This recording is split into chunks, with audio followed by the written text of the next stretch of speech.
Assalamualaikum warahmatullahi wabarakatuh. Selamat siang, salam Om Swastiastu, Namo Buddhaya, salam kebajikan. Yang saya hormati Bapak Dosen Tommy Sujarwadi MS, serta teman-teman sekalian, dan teman-teman kelompok 5 yang saya sayangi. Baik, izinkan kami kelompok 5 untuk mempresentasikan hasil tugas kami yang berjudul Penilaian Wilayah Bebas Korupsi dan Wilayah Birokrasi Bersih Melayani di Instansi X. Selanjutnya, izinkan saya untuk memperkenalkan anggota kelompok saya terlebih dahulu. Yang pertama ada Carolina Putri Kaharap, lalu Elsa Rita Andini, Muhammad Farid Fadilah, Muhammad Hafiz Jikri, Nisrina Sausan Prawirahayu, Nur Syifa, Putri Tri Utami, saya sendiri Tiara Nusifera Aulia, Tika Nur Maulida, dan Widya Luciana. Selanjutnya materi akan dijelaskan oleh teman saya.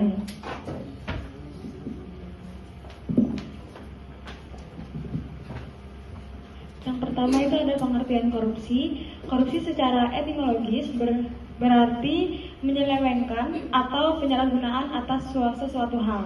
Korupsi dalam konteks kenegaraan erat dikaitkan dengan aktivitas penyelewengan uang atau aset negara, menyalahgunakan wewenang untuk mengalihkan fungsi uang atau aset negara untuk kepentingan pribadi atau kelompok tertentu yang bukan menjadi haknya. Yang kedua itu ada faktor penyebab korupsi. Secara umum, faktor penyebab terjadinya korupsi dapat terjadi karena faktor politik, hukum, dan ekonomi, sebagaimana dalam buku yang berjudul Peran Parlemen dalam Membasmi Korupsi, yang mengidentifikasi 4 faktor penyebab terjadi korupsi, yaitu faktor politik, faktor hukum, faktor ekonomi dan birokrasi, dan faktor transnasional. Selanjutnya, ciri-ciri dari berbagai pengertian di atas tentang korupsi. Tidak semua tindak kecurangan yang menyimpang dari perbuatan terpuji bisa disebut korupsi. Seperti contohnya yang pertama, selalu melibatkan lebih dari 1 orang. Inilah yang membedakan antara korupsi dengan pencurian atau penggelapan. Kedua, pada umumnya bersifat rahasia, tertutup, terutama motif yang melatar belakangi perbuatan korupsi tersebut. Ketiga, melibatkan elemen kewajiban dan keuntungan timbal balik. Kewajiban dan keuntungan tersebut tidaklah selalu berbentuk uang. Keempat, berusaha untuk berlindung di balik pembenaran hukum. Kelima, mereka yang terlibat korupsi ialah mereka yang memiliki kekuasaan atau wewenang untuk mempengaruhi keputusan-keputusan tersebut. Keenam, pada setiap tindakan pengandung penipuan, biasanya pada badan publik atau pada masyarakat umum. Ketujuh, setiap bentuknya melibatkan fungsi ganda yang kontradiktif dari mereka yang melakukan tindakan tersebut. Ke-8, dilandaskan dengan niat kesengajaan untuk menempatkan kepentingan umum di bawah kepentingan pribadi. 9, setiap bentuk korupsi adalah suatu pengkhianatan kepercayaan. Dan terakhir 10, perbuatan korupsi melanggar norma-norma tugas dan pertanggungjawaban dalam masyarakat. Selanjutnya, motif korupsi. Jika lihat berdasarkan motif perbuatannya, korupsi terdiri dari 4 macam, yaitu corruption by greed. Motif ini terkait dengan keserakahan dan kerakusan para pelaku korupsi.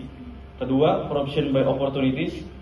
Motif ini terkait dengan sistem yang memberi peluang terjadinya korupsi. Ketiga, corruption by need. Motif ini berhubungan dengan sikap mental yang tidak pernah cukup, penuh konsumerisme, dan selalu syarat kebutuhan tidak pernah usai. Keempat, corruption by exposure. Motif ini berkaitan dengan hukum para pelaku korupsi yang rendah. Selanjutnya, macam-macam korupsi. Ada 4, yaitu pertama, korupsi ekstorsif, yaitu korupsi yang dilakukan oleh seorang pengusaha yang memberikan uang kepada penguasa politik agar dapat perlindungan dari atas kepentingan ekonominya. Kedua, korupsi manipulatif, yaitu usaha kotor yang dilakukan oleh seorang pengusaha untuk mendapatkan kebijaksanaan, aturan atau keputusan yang mendatangkan keuntungan ekonomi bagi dirinya. Ketiga, korupsi nepotistik, yaitu perilaku istimewa yang dilakukan oleh pengusaha kepada para sanak saudaranya atau kerabatnya dalam aktivitas maupun rekrutmen. Terakhir, keempat, korupsi subversif, yaitu pencurian kekayaan negara oleh para penguasa yang merusak kehidupan ekonomi bangsa.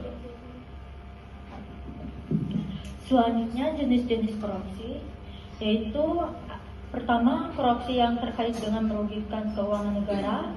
Kedua, korupsi yang terkait dengan suap menyuap. Ketiga, korupsi yang terkait dengan penggelapan dalam jabatan. Keempat, korupsi yang terkait dengan pemasaran.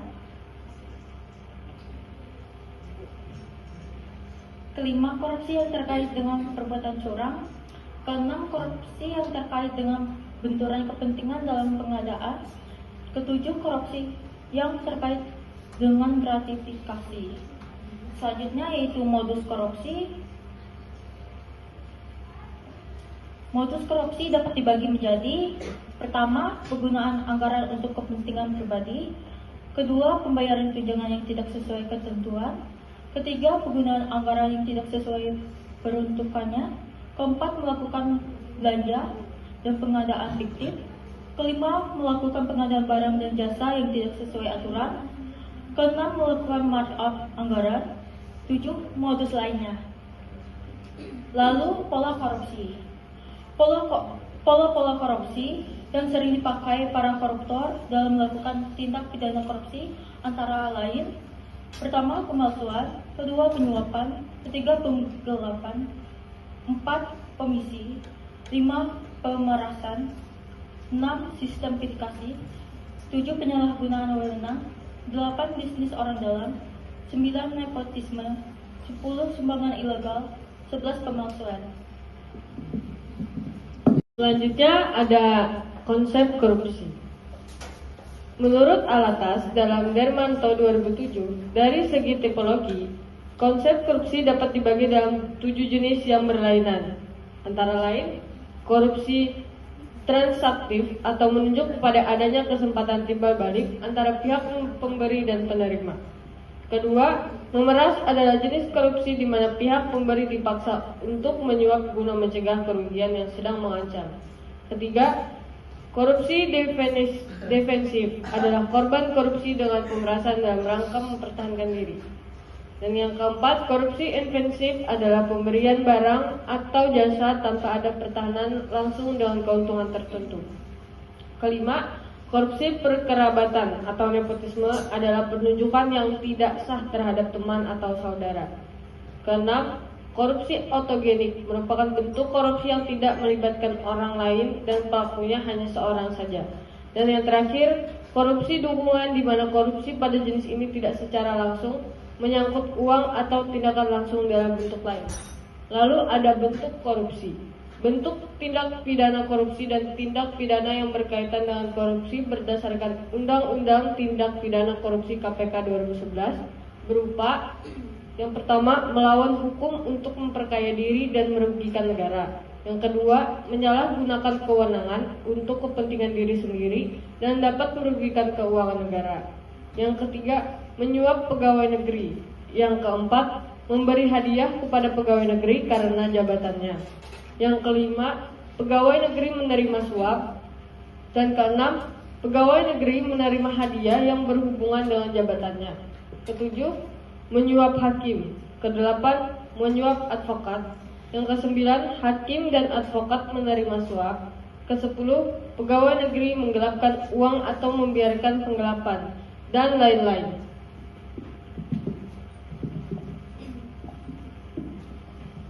Baik, selanjutnya saya akan menjelaskan tentang dampak korupsi dan dampak korupsi menurut KPK.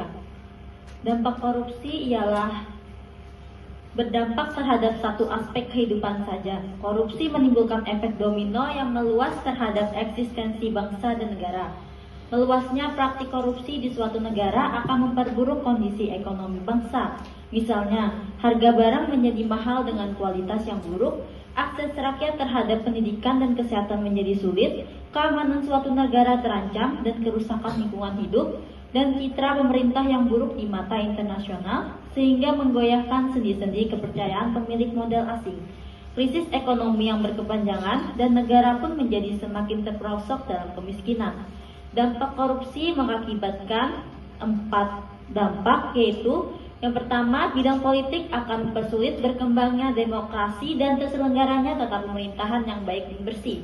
Yang kedua, bidang hukum akan menghambat ketertiban dan penegakan hukum. Yang ketiga, pembangunan ekonomi negara menjadi semakin sulit dan berantakan. Korupsi juga membuat kesenjangan sosial ekonomi antara si kaya dan si miskin semakin melebar. Dan yang terakhir, salah satu faktor penyebab tersebarnya mengapa Indonesia tidak dapat menjadi negara maju. Selanjutnya saya akan menjelaskan tentang dampak korupsi menurut KPK.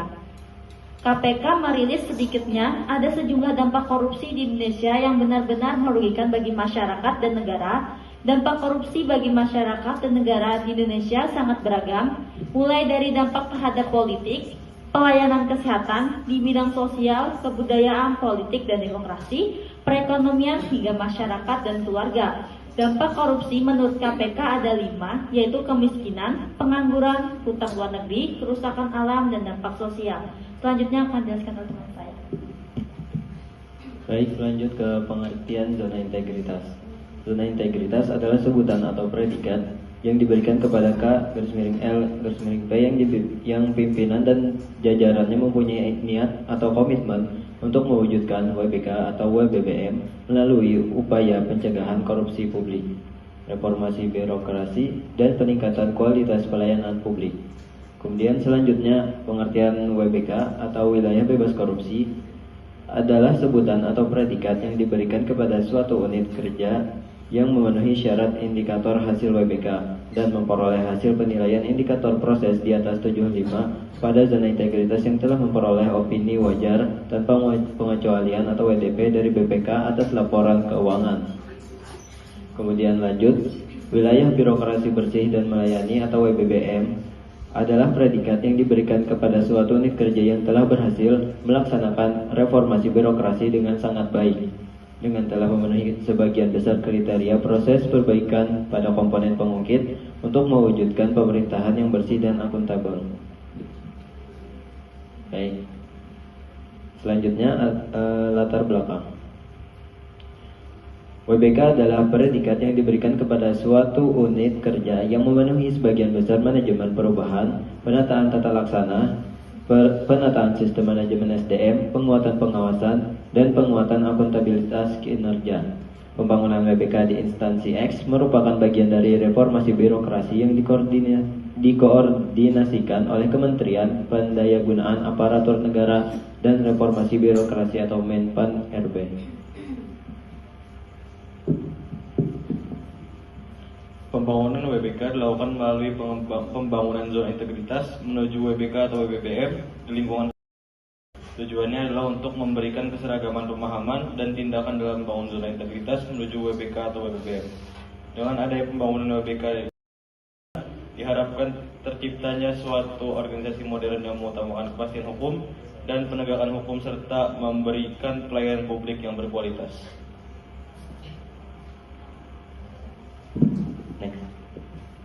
Baik, ini adalah hasil dan pembahasan. Yang pertama ada komponen pengungkit. Komponen pengungkit yang pertama ada manajemen perubahan dengan nilai persentase 77,87%, yang mana terdapat subpoin. Yang pertama ada tim kerja dengan nilai persentase 100%.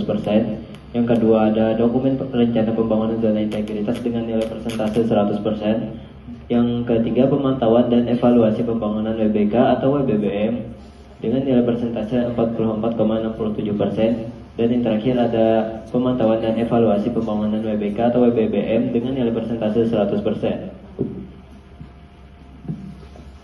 Lalu yang kedua ada penataan tata laksanaan dengan bobot 5, nilai absolut 4,17, nilai persentase 83,10%. Dengan dibagi 3 sub, yaitu yang pertama prosedur operasional tetap, kegiatan utama yaitu bobot 1,5, nilai absolut 1,17 dengan nilai persentase 78%. Lalu yang kedua ada e-government dengan bobot 2 dengan nilai absolut 1,50 dengan nilai persentase 75%. Lalu yang ketiga ada keterbukaan informasi publik dengan bobot 1,5, nilai absolut 150, nilai persentasenya yaitu 100%.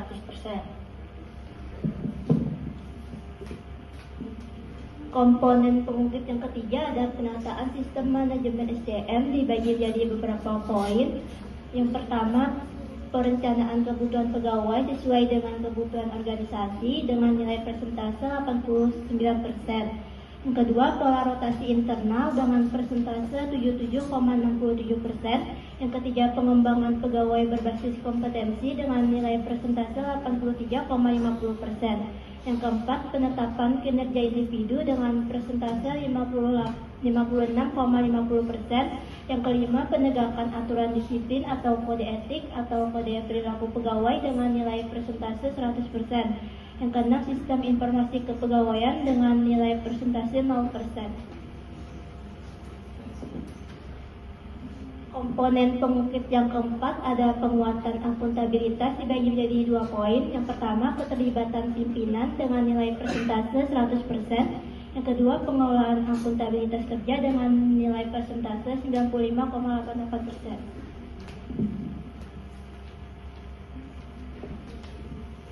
Komponen pengungkit yang kelima ada penguatan pengawasan dengan nilai persentase 78,19%, 87,50%. Yang kedua, budaya pelayanan prima dengan 56,80%, penilaian kepuasan terhadap pelayanan dengan nilai persentase 72,33%.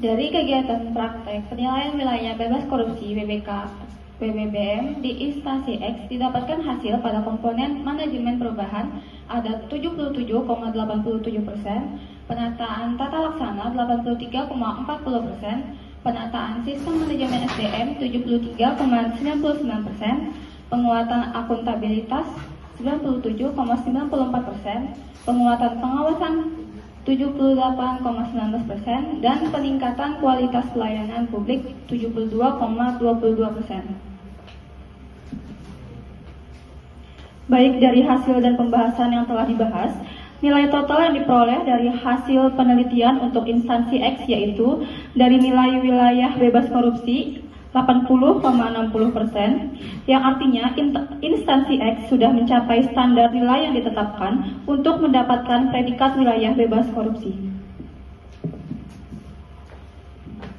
Di sini ada saran untuk instansi X sebagai tetap mempertahankan wilayah kerjanya agar tetap menjadi wilayah bebas korupsi atau WBK, selalu memonitoring dan mengevaluasi seluruh tahapan perencanaan hingga pelaksanaan serta pengawasan di tempat kerja. Selalu melakukan peningkatan kualitas pada setiap pekerja dengan mengadakan sosialisasi antara korupsi yang di dalamnya memuat tindakan pencegahan gratifikasi korupsi, kolusi, dan nepotisme. Membuat penataan SDM manajemen dan karyawan yang sesuai dan dilakukan pengukuran kinerja pegawai secara periodik untuk mengetahui letak kekurangan yang harus diperbaiki. Dengan demikian, semua itu untuk mencegah terjadinya korupsi di lingkungan kerja. Baik, sekian presentasi yang dapat kelompok 5 sampaikan. Apabila ada kesalahan kata dalam menyampaikan materi, saya ucapkan maaf. Sekian dari kelompok kami. Wassalamualaikum warahmatullahi wabarakatuh.